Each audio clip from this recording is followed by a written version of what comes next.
Most people think that new technology or advanced technology can never start in Africa. Instead, they think that the best way to help the continent advance is by providing aid or services that the continent can't provide for itself. So while we see advanced technology like robotics and artificial intelligence growing exponentially in the developed world, those same people are worried that a technologically backward Africa is falling behind. That attitude couldn't be more wrong. I'm a robotics entrepreneur who spent a lot of time here in Africa. And in 2014, we created Zipline, which is a company that uses electric, autonomous aircraft to deliver medicine to hospitals and health centers on demand. And last year, we launched the world's first automated delivery system operating at national scale. And guess what? We did not do that in the US, we didn't do it in Japan, and we didn't do it in Europe. It was actually President Paul Kagame and the Rwandan Ministry of Health that made a big bet on the potential of this technology and signed a commercial contract to deliver a majority of the country's blood on demand.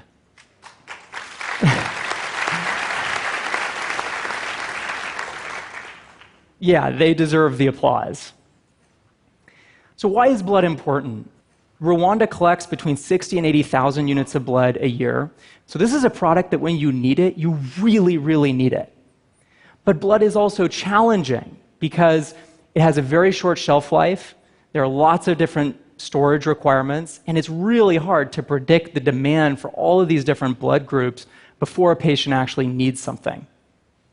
But the cool thing is that using this technology, Rwanda has been able to keep more blood centralized and then provide it when a patient needs something to any hospital or health center in an average of just 20 or 30 minutes. So do you guys want to see how it works? All right. Nobody believes me, so better to show.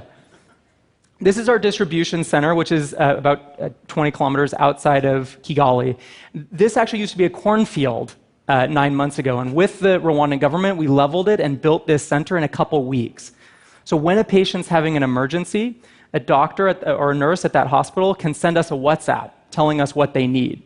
And then our team will immediately spring into action. We pull the blood from our stock, which is delivered by the National Center for Blood Transfusion. We scan the blood into our system so the Ministry of Health knows where the blood is going.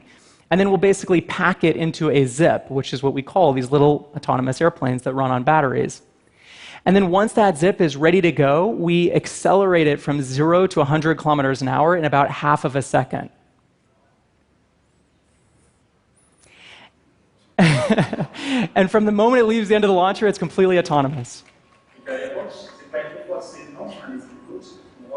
This is our air traffic controller calling it into Kigali International Airport. And when the zip arrives at the hospital, it descends to about 30 feet and drops the package. We use a really simple paper parachute, simple things are best, that allows the package to come to the ground gently and reliably in the same place every time. And so it's just like ride sharing. The doctors get a text message 1 minute before we arrive saying, walk outside and receive your delivery. And then, and then the...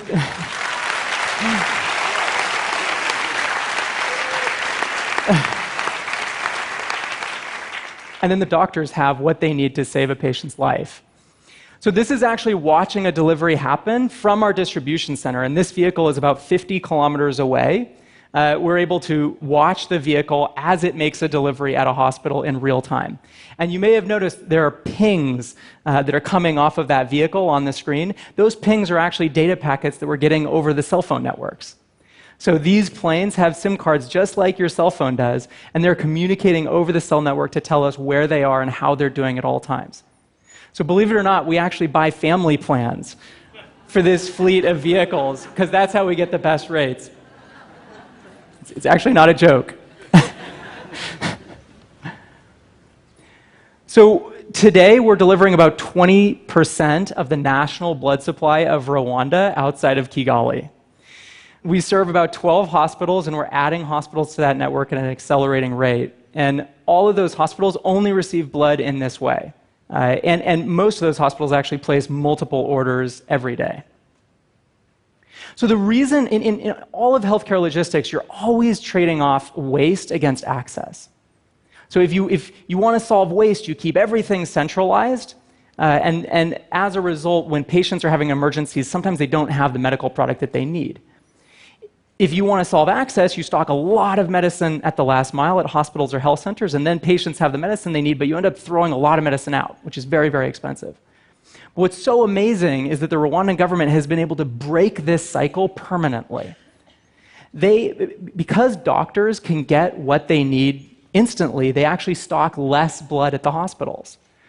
So although use of blood products has increased substantially at all the hospitals we serve, in the last 9 months, 0 units of blood have expired at any of these hospitals.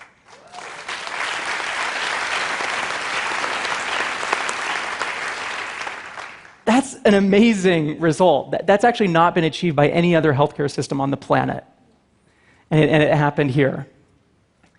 But obviously, when we're talking about delivering medical products instantly, the most important thing is patience. And so let me give you an example. A couple months ago, a 24-year-old mother came into one of the hospitals that we serve, and she gave birth via C-section. But that led to complications, and she started to bleed. Luckily, the doctors had some blood of her blood type on hand that had been delivered via Zipline's routine service, and so they transfused her with a couple units of blood, but she bled out of those units in about 10 minutes. In this case, that mother's life is in grave danger in any hospital in the world. But luckily, her doctors who were taking care of her immediately called our distribution center. They placed an emergency order, and our team actually did emergency delivery after emergency delivery after emergency delivery. They ended up sending 7 units of red blood cells, 4 units of plasma, and 2 units of platelets. That's more blood than you have in your entire body. All of it was transfused into her. The doctors were able to stabilize her, and she is healthy today.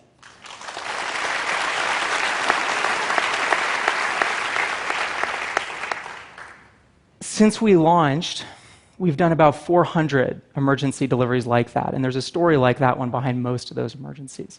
Here are just a couple of the moms who have received transfusions in this way in the last couple months. And we're always reminded, when we can help a doctor save a mom's life, it's not just her life that you're saving. That's also a baby boy or a baby girl who has a mother while they're growing up.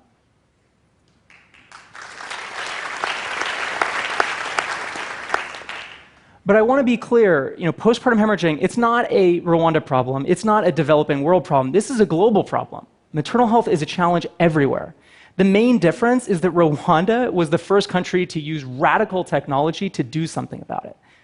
And that's the reason that this attitude of Africa being disrupted or advanced technology not working here or needing aid is so totally wrong. Africa can be the disruptor. Like these small, agile, developing economies can out-innovate large, rich ones. And they can totally leapfrog over the absence of legacy infrastructure to go straight to newer and better systems. So in 2000, if you had said that high-quality cellular networks were about to roll out across all of Africa, people would have told you were crazy. And yet, no one anticipated how fast those networks were going to connect and empower people. And today, 44% of the GDP of Kenya flows through M-Pesa, their mobile payment platform.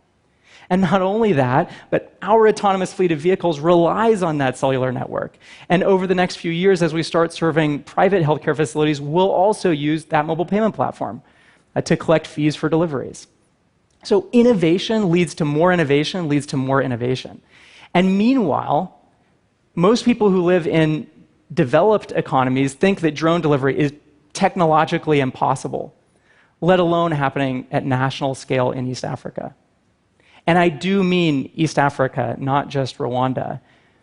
On Thursday, just a couple days ago, the Tanzanian Ministry of Health announced that they are going to use this same technology to provide instant delivery of a wide range of medical products to 10 million of the hardest to reach people in the country.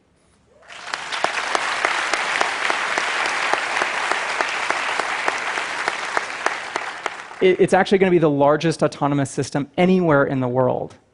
To give you a sense for what this looks like, this is one of the first distribution centers. You can see a 75-kilometer service radius around the distribution center, and that actually allows us to serve hundreds of health facilities and hospitals, all of which are rural, from that single distribution center. But to serve over 20% of the population of Tanzania, we're going to need multiple distribution centers. We'll actually need 4. And from these distribution centers, we expect to be doing several hundred life-saving deliveries every day. And this system will ultimately serve over 1,000 health facilities and hospitals in the country. So yeah, East Africa is moving really fast.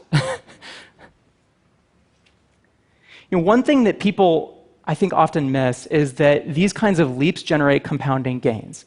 For example, Rwanda, by investing in this infrastructure for healthcare, now has an aerial logistics network that they can use to catalyze other parts of their economy, like agriculture or e-commerce. Even more importantly, 100% of the teams that we hire at these distribution centers are local. So here's our Rwandan team, which is a group of extraordinary engineers and operators. They run the world's only automated delivery system operating at national scale. They have been able to master something that the largest technology companies in the world have not yet been able to figure out. So they are total heroes. They're total heroes. Our team's mission is to deliver basic access to medicine to all 7 billion people on the planet, no matter how hard it is to reach them. But we often tell people about that mission, and they say, oh, it's so generous of you, it's so philanthropic. No! Philanthropy has nothing to do with it. Because of the commercial contracts that we sign with ministries of health, these networks are 100% sustainable and scalable. And the reason we feel so strongly about correcting that misperception is that entrepreneurship is the only force in human history that has lifted millions of people out of poverty.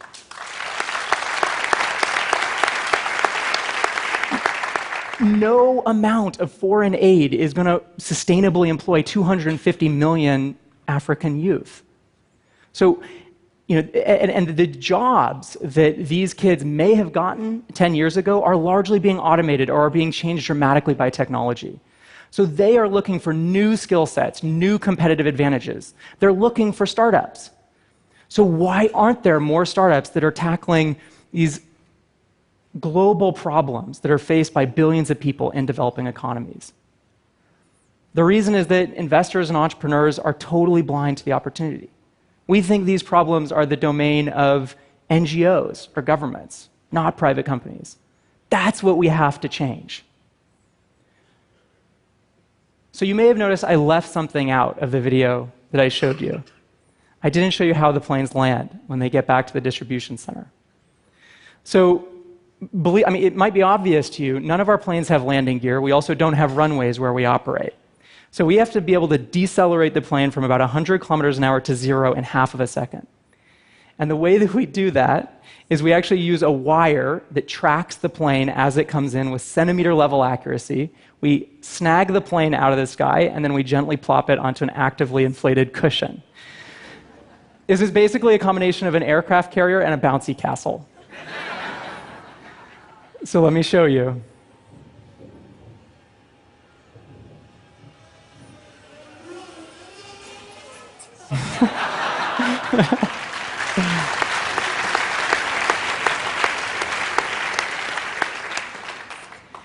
And it might be obvious to you why I wanted to end with this video. I wanted to show you the kids and the teenagers who line up on the fence every day, and they cheer every launch and every landing.